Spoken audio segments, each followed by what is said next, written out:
everyone. Thank you so much for joining us. We are here to talk about the changes in the non-compete ban and how that's going to affect changes for employers going forward. So I am Michelle Griffin, owner and founder of Griffin Resources, and I am here with Dee Anna Hayes and Mandi Waters. Dee Anna, can you go ahead and introduce yourself?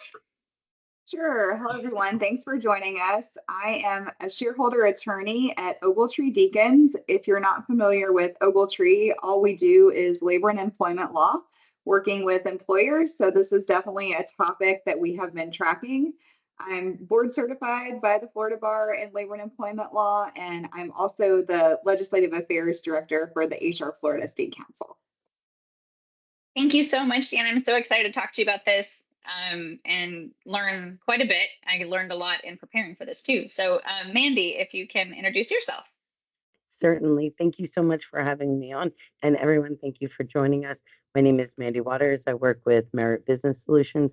We are your concierge HR outsourcing team. So we create tailored systems and solutions to help with every size business. So I work with a lot of small business owners. So I bring that to the table. Fantastic. I do want to start off with our legal disclaimer. Basically to say that this is just for awareness purposes only. This information was put together as of September 5th of 2024. So this is information as of that date. And this is not to be considered legal advice, and it is not to be considered any specific advice for one company or industry. If you would like any tailored guidance or consulting advice, please definitely reach out to us. We're more than happy to provide those types of confidential conversations to work with you directly. So I want to start off by talking about exactly what a non-compete agreement is and also what it's not. And then we'll talk a little bit about what was happening in the law and what those changes are. So that's our intended topic at this point. And so a lot of times we see non-compete agreements happening when someone gets hired. Dee Anna, can it happen mid-agreement as well? I usually only see them when people are hired. Yes, it can be mid-employment. In certain states, you would have to provide some type of additional consideration to a current employee to make that agreement valid. In other states like Florida, Texas, you would just need continued employment. You wouldn't have to give anything specific beyond the continued relationship. So basically, usually this is an actual agreement, or I don't know if it'd be considered a contract, but it's the idea that you're restricting someone's eligibility to work with other, usually a competing company or some kind of competitor in a restricted location, industry. Can you specifically name a competitor like UPS and FedEx, or what exactly happens in the agreement language usually? So you are not supposed to name specific competitors for antitrust reasons, and instead you would be describing the type of competition that would be prohibited through that agreement.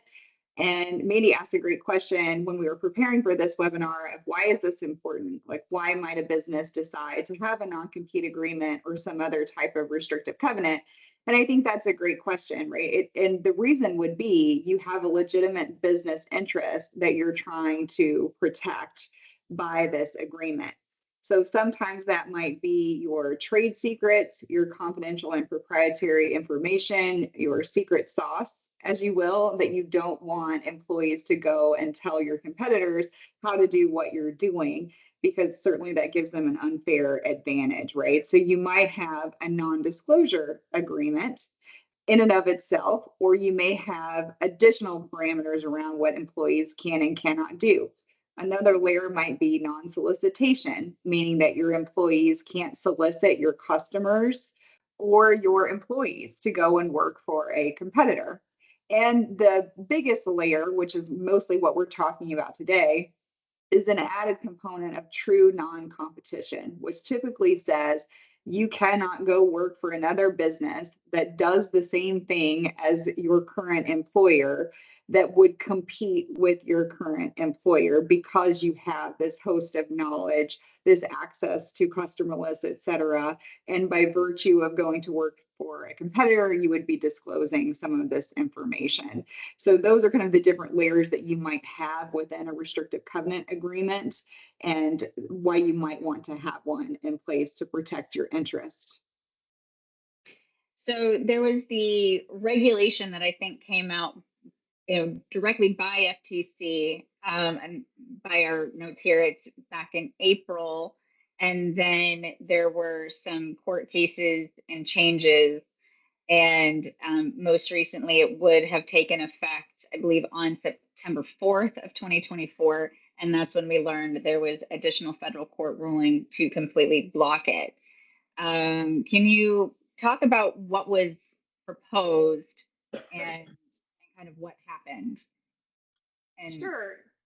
So the FTC basically banned non-competes. And there were some limited exceptions for senior executives that were already employed with the company that were making a certain amount. But by and large, it would have eliminated the ability to have a true non-compete agreement, which is what we talked about would be, hey, you cannot go and work for a competitor for a certain amount of time in a certain geographic area. What was unclear with this rule is how far it would dip into these other covenants like non-solicitation and non-disclosure. The agency was pretty vague, saying that, hey, if those are so restrictive that they essentially become a non-compete, they would be invalid. So there were a lot of questions left unanswered by this.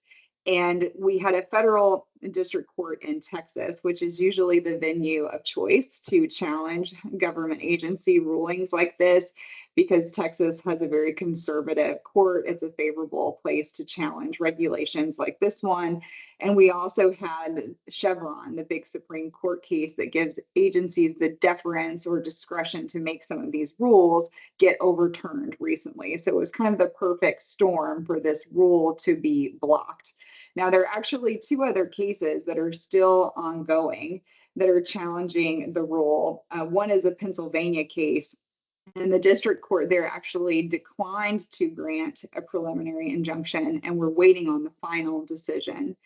And we have a case in Florida in the Middle District where the court did enter a preliminary injunction, just like the Texas court that ultimately blocked this rule. But initially, that only applies to the parties in the case.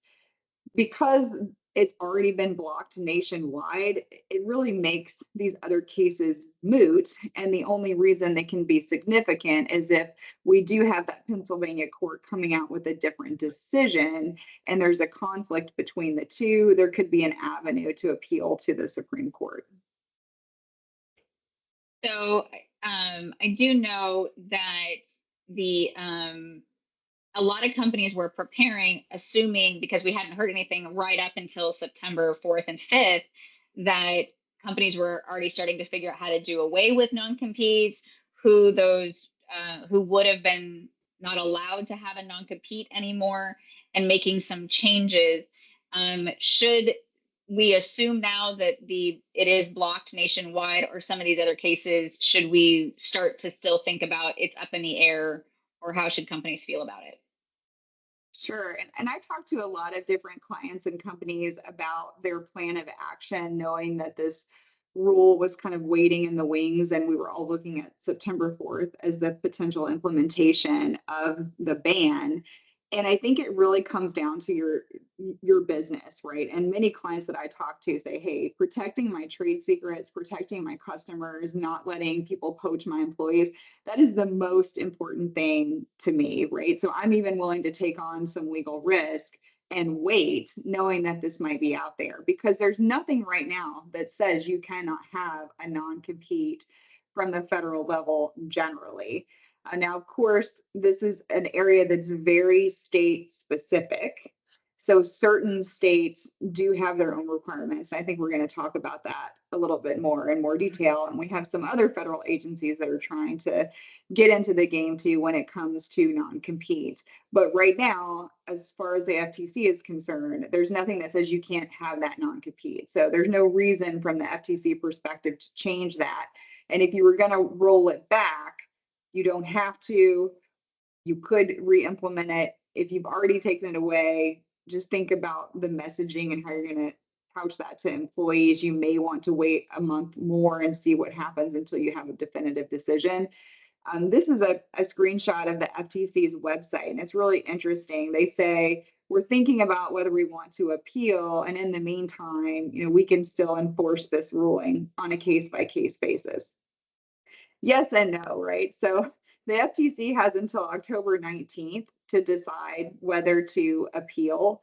And what the court in Texas actually found was that the FTC exceeded their rulemaking authority by coming up with this broad-based rule that would ban non-competes. And this is really what they are charged with doing, is to tackle unfair competition on a case-by-case basis, right? So you would have to actually have a case in front of the FTC for them to make a decision, and it exceeded their authority to try to come up with this blanket rule, right? So it doesn't look good for the FTC if they did appeal it, certainly in the circuit in Texas.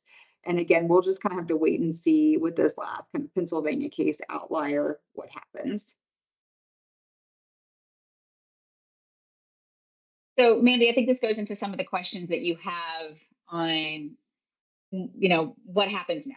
Like, what should employers care about? And so this is, kind of talking about, we'll kind of go through some of these in general, like what they can do to move forward.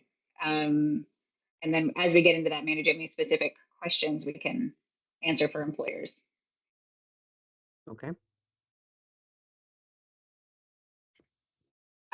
So we've listed out some alternative strategies. And so, Dee Anna, you touched on this in the beginning of our conversation about, just there's different language that can be in a non-compete agreement in itself. And some of them, if there definitely is a, that they don't want to have a non-compete, or that they can still have a non-compete, what are some alternative strategies? So if you want to kind of touch on what these other agreements are and how they help companies.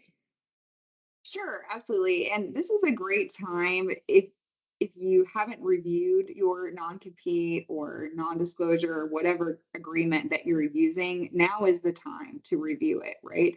And you want to really think about, okay, what are the legitimate business interests that we are intending to protect? Is it how we make our product? Is it because we are a relationship business and we really need to keep our clients and protect their information, or our clients entrusting us with their own confidential information? And really decide, okay, what types of agreements do we need and who needs to sign them so that we can protect those interests, right?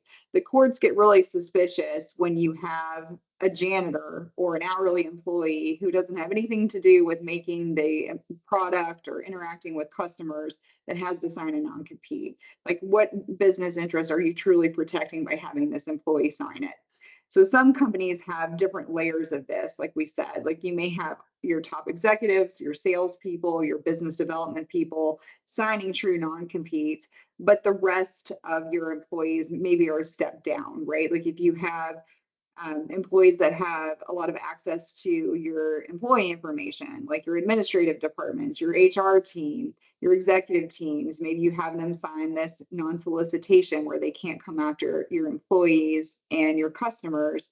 And then even if they wouldn't have access to that, maybe they're employees that you would want not to disclose your confidential information, because a lot of your employees are going to have access to policies at a minimum that may have proprietary information or trade secrets. But you also want to think about, how are we truly protecting this information that we say is so important, right?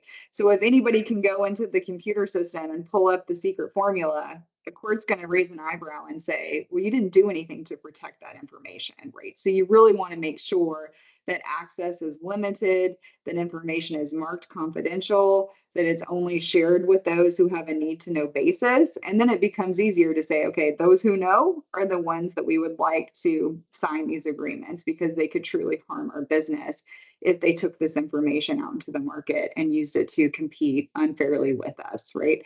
So just think about those things as you're going through this. And then also, again, where your employees are becomes really important. Some states have an outright ban on true non-competes, maybe not on non-solicit or non-disclosure, but on non-competes.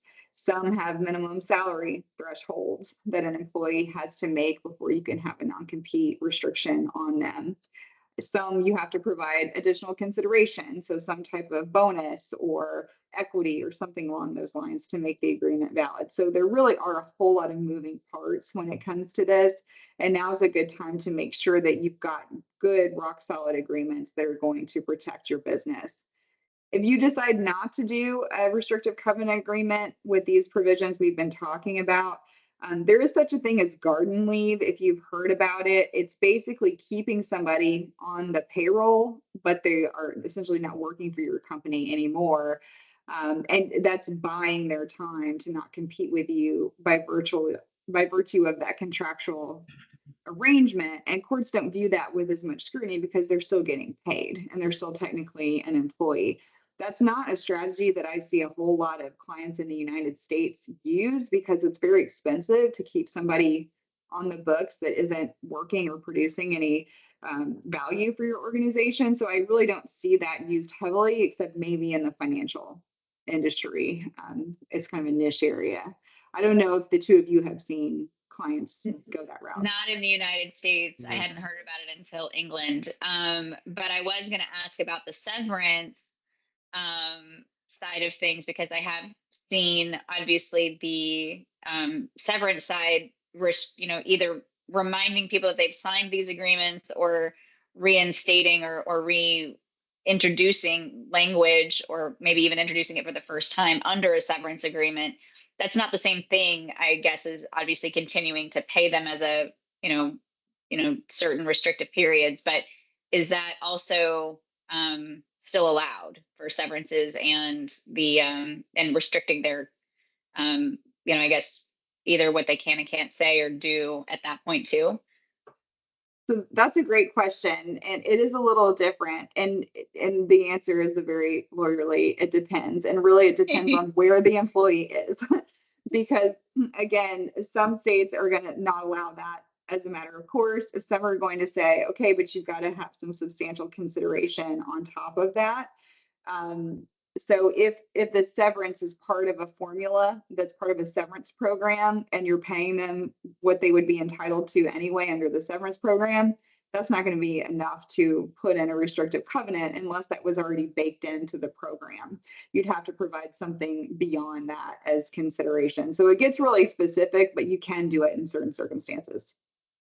Now, one of the things that I wanted to bring up is the reason why FTC even brought this together. And on their website, they said that the final rule will generate over 8,500 new businesses each year, raise worker wages, lower healthcare costs, and boost innovation. One of the purposes was to not prohibit people from being able to have careers outside of other businesses or be able to even start a business. And when you work with all of these new business owners and small businesses, they're wondering, they're finding themselves being not able to really fully succeed simply because of the non-compete. So by looking at the alternative options, which ones can help the current employers but still be able to give that innovation to businesses or to small business owners? That's a great question. I think those interests are directly colliding, right? Because you have the business interest to not allow the employee to do that, and the employee wants to, right? So I think what the best thing to do is, again, take a realistic look at what are we trying to protect, and are we having people sign these things that don't need to sign them. They're not going to hurt the company. They don't have access to any trade secret information. They don't have access to the relationships. So why would we ask them to sign it? And I think that's one of the principles behind this. In the FTC's mind is that sometimes these agreements are overused, right? Like you may have every single employee in the entire company who works for you sign a non-compete. That's almost never going to be necessary, right? Unless you're very unique startup where everybody working for you are engineers or HR, and you don't really have any non-exempt employees that aren't doing the core of the business, right? So it's going to be limited instances where everybody would truly need to be under some kind of restrictive covenant. So I think the best thing you can do to balance this is take a look again and say, what is the narrowest group that we need to sign this, and stick to that. And make sure your time periods are reasonable too, right? Like, do we really need 24 months, or is 6 months enough? Is 12 months enough? Do we really need the whole country or the whole state, or is it enough to say the county or a 10-mile radius, right? The more narrowly you can draw these agreements, while it might sound counterintuitive to employer who's trying to be aggressive and get the most protection, those are going to be the most enforceable, because if you can limit it, the court's going to look at it more reasonably. And I think that's one of the things in the 570 pages of this law. There are quite a few examples as to the employees that should not have needed to sign it, and the limitations that they have moving forward. So it's definitely going through and looking at what's important for each business, and being reasonable about it. One of the things that I did want to ask, however, is I didn't see anything about consequences of not following this ban if it were to have gone. What are some of the repercussions that business owners could see from when in and if this actually comes to play? So the FTC could issue fines, and they could also try for injunctive relief, which would prevent a business from continuing to have an agreement like that. And I think, doesn't it, like if they were to consider it void, then obviously the person who was, if they were to obviously go work for a competitor or start a competing business, they would essentially then just be legally allowed to do that, in addition to the company receiving fines and paying for court costs and things of that nature. Like they essentially get told that they're allowed to continue with that business that they may have created, kind of concept is what happens in courts, I guess. That's correct. And the FTC, they don't have a lot of employees. They're kind of like OSHA in that respect, right? So they may have 1,000 investigators for the whole country. So the likelihood that the FTC is going to come knocking on your door saying you've got an invalid non-compete might be minimal. However, another avenue that someone could try to use to pursue an action against the company is a whistleblower law, right? Like, so if they were to come to you and say, you can't have me comply with this because it's illegal, and we say, well, you're either going to comply with it or sign it or you're fired, and we fire them, they could potentially have a whistleblower claim, right? So that's another avenue that someone might pursue.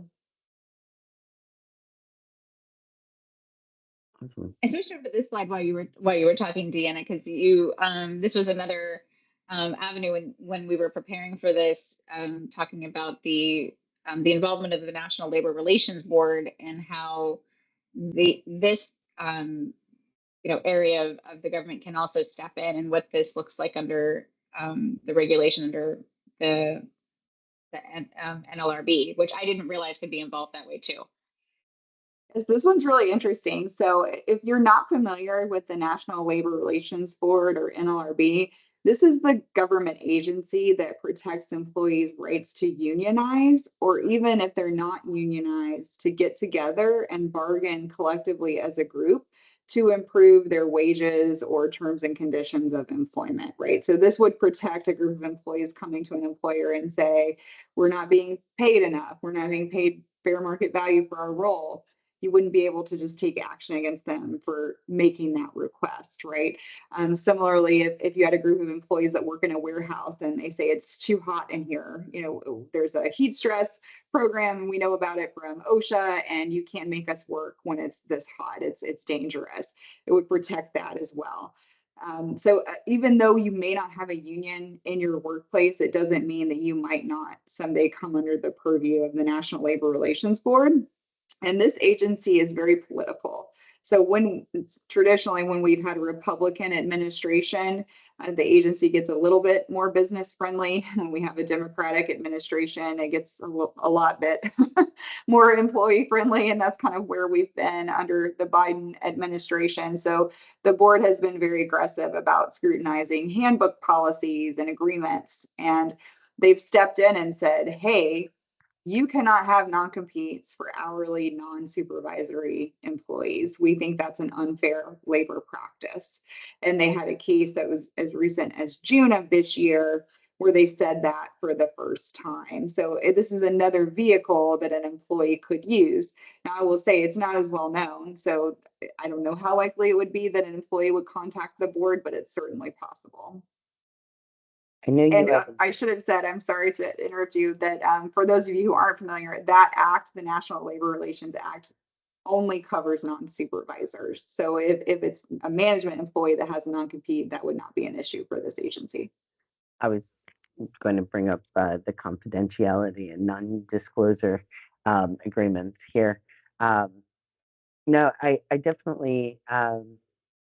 I think that it's amazing, especially when we're in a at will state, to be able to know that there is an organization that is still looking out for the non-supervisors, the ones that don't normally have a say in how things are being presented or how work conditions are put together. So that's awesome.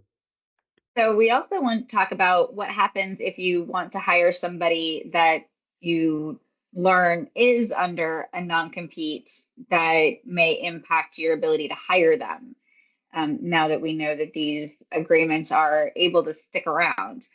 And so Dee Anna, we have a lot of questions on the page, but basically, like, are you allowed to ask candidates what kind of agreements they have? Are you allowed to see them? Are you allowed to know about them? Can you issue cease and desist? Like, what do companies have to protect themselves from hiring someone under an agreement? So these are all great questions. And as a segue into this topic, if you are using these type of restrictive covenants, whether it's non-disclosure, non-solicit, non-compete, or all three, you can be proactive that when an employee leaves your organization, you remind them that, hey, you signed this agreement and you have post-employment obligations to the company. Now, I also see sometimes where people try to stick these things in employee handbooks. That is not going to cut it to be enforceable post-employment. You shouldn't have contracts within your handbook because generally a handbook is not a contract, right? But if they truly did sign a separate agreement, you can give them a copy, remind them of their obligations, and tell them, you would have to let a competitor know, like if you could potentially violate this agreement. You can absolutely ask during the interview process if the applicant is under any kind of agreement that would restrict their ability to work for the business.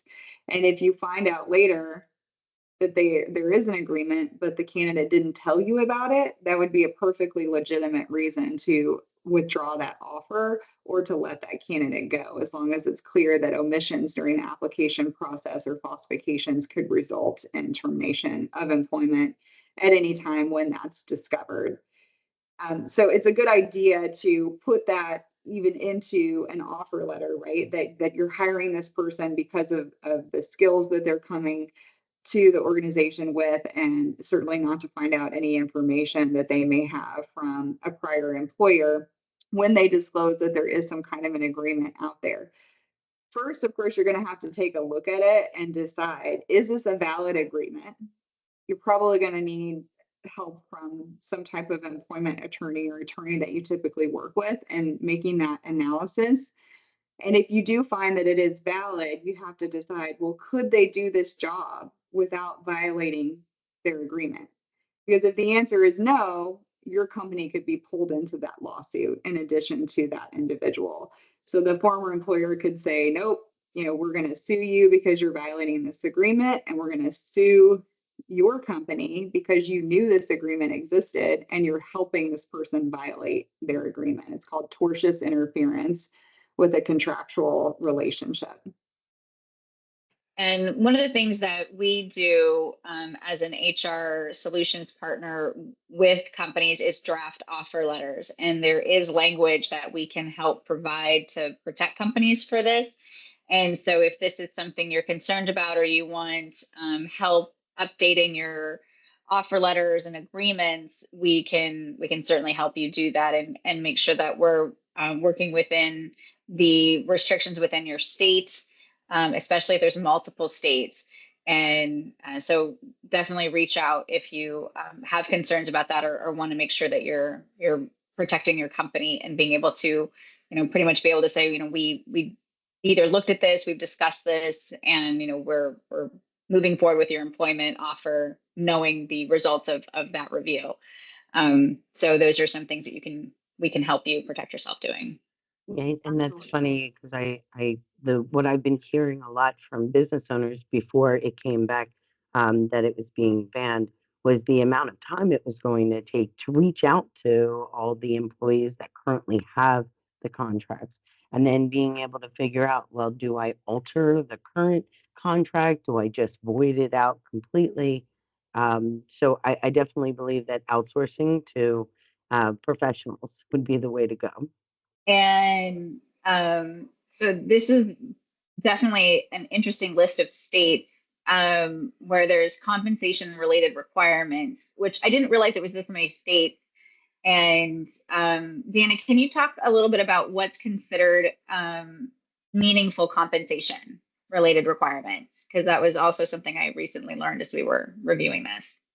Yes. So when it comes to compensation associated with these agreements, some states say that you would have to pay the employee a minimum salary before you can ask them to sign a non-compete agreement. And the amounts vary widely. So I would say, I think DC, it's over $100,000 that you have to pay someone in salary before you ask them to sign a non-compete. And some other states even have it for non-solicit, but the amount is lower, like $45,000, $46,000. So you really want to know where you're doing business, if it's allowed, and if it is, what threshold do you have to meet for this to be valid? And then a separate issue would be if you're in a state that required something beyond employment or continued employment to make the agreement valid, how much do you need to provide to make sure that you've given adequate consideration for the agreement? And a lot of times it's a little gray because courts maybe don't say this is what you should give, they just say you didn't give enough, right? So we kind of have barometers of what hasn't been sufficient in certain states. I would say at a minimum, you're looking at a range between $500 and $1,500. It's pretty fact specific. It will depend on the level of restrictions that you're asking the person to agree to and what their compensation would be, are some factors that a court would look at to decide whether that's reasonable. And in these states, it's actually required. So it's almost like a one for one. It is you sign this agreement and you receive these funds. Is it immediate? Can it be with the next payroll? Can it be considered a signing bonus? Like what kind of like how do they physically receive the funds? Can it just be processed in payroll, things like that? And it should be called something specific in payroll. So you could pay it as a bonus if you choose to structure it as a bonus. Sometimes it's eligibility for a certain level of severance program. Sometimes it's an enhanced benefit or equity. So you really have a good amount of flexibility in deciding what you want to provide. You just have to make sure that it's meaningful. And you would just want to be able to show a separate accounting to prove that you paid whatever you said you were going to pay in that agreement. And I'm not aware of any well, actually, some states, again, it gets very complicated by states. Some states say that you have to have these agreements finalized before somebody starts work, right? So that would be the soonest that you would have to pay someone is maybe you have them sign the agreement 14 days before they start work because that's the requirement, but they would get the money like after their first 90 days or something along those lines. So you can set parameters. You just want to make sure that you understand your local requirements because some allow you to do more than others. So then in these states that are listed that are outright prohibited, is that specifically in those states already for non-competes? And is that also like non-disclosures, non-solicitations, like what's prohibited in some of those states? Yes, like just for example, California, they're usually the most progressive and employee friendly state and it's kind of set the trend for the rest of the country. It can be a criminal penalty if you ask someone to sign a non-compete in that state. A non-disclosure is allowed. The only exception would be kind of like what the FTC had mirrored when they said, okay, if the non-disclosure is so restrictive that it would prevent them from working for a competitor, then we're going to view that as a non-compete. But if it's just a more standard non-disclosure agreement, that's going to be okay. Non-solicit gets a little trickier and it gets very fact specific, right? Because let's say that I'm in an area and I'm in a very specialized industry. So there's really only one set of customers. And I have to be able to go back to the same people, or there's no one for me to sell to. There's no one for me to get an account from. In those instances, I think it could be viewed as a non-compete, even though it's labeled a non-solicit. Mm. And then the ones that have the minimum salary, like the 100,000 or the 45,000, is that base salary or can that be looked at as total comp? Each law will define how compensation is laid out, but typically it's kind of like how the DOL looks at it for overtime. Is it pretty much guaranteed if they hit certain parameters? And then what happens if they don't? Are we going to true up that amount at the end of the year if they don't hit those numbers, or are they going to fall below if they don't hit that extra bonus or commissions? Some things you would want to keep in mind. If there's a danger that they could fall below that threshold, then you would want to decide, do we want to pay extra so that we can have this non-compete be valid, or do we just want to withdraw it? Amanda, did we cover all your questions that you wanted to? Yeah, yeah. Those are the major concerns that the business owners I've been talking to had. So just as some of the key takeaways, obviously, is with the Federal Trade Commission's ruling being blocked, there is still some ongoing legal battles. So it's still something to watch. It shouldn't be considered dead. It is at this point just blocked.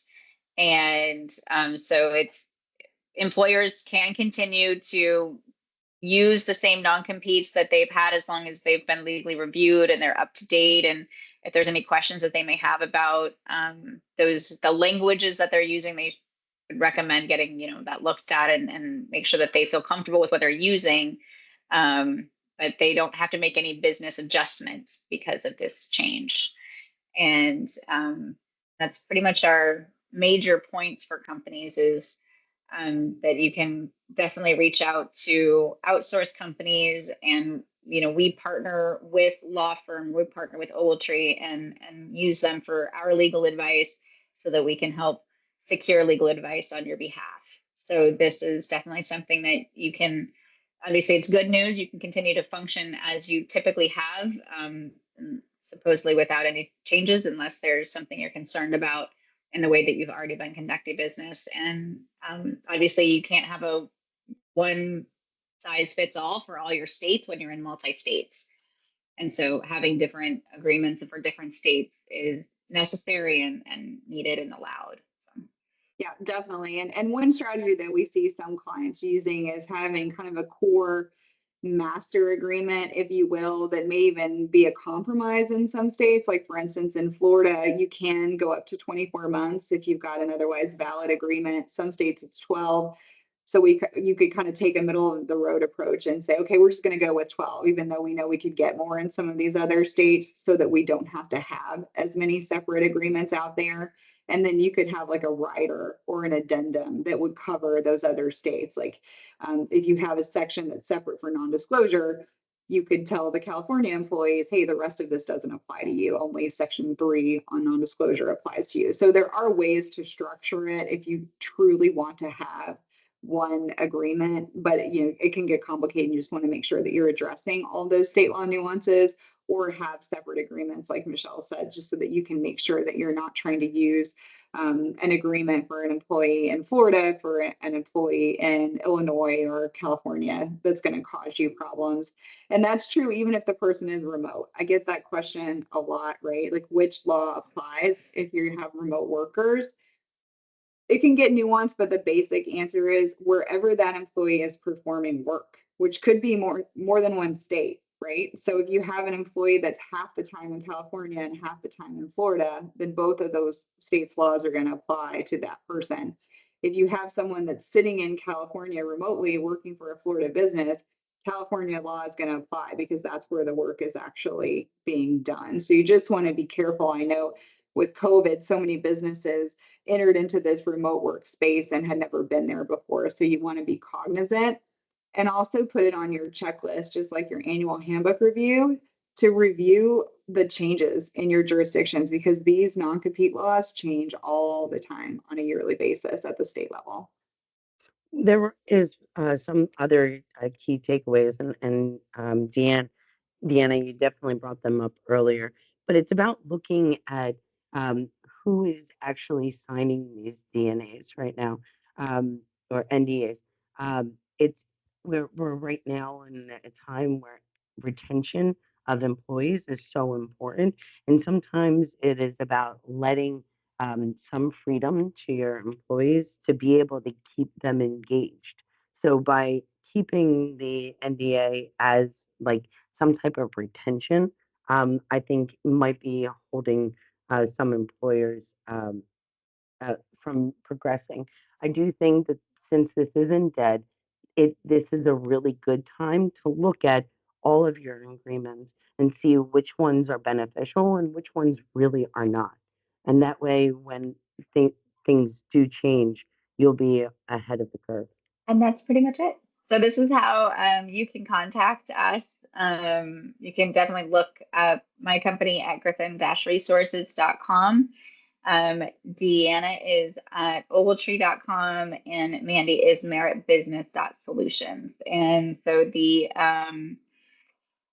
definitely reach out to us. We're here to help you. We're here to guide you. And we'll look forward to speaking with you if you reach out to us. Thank you so much.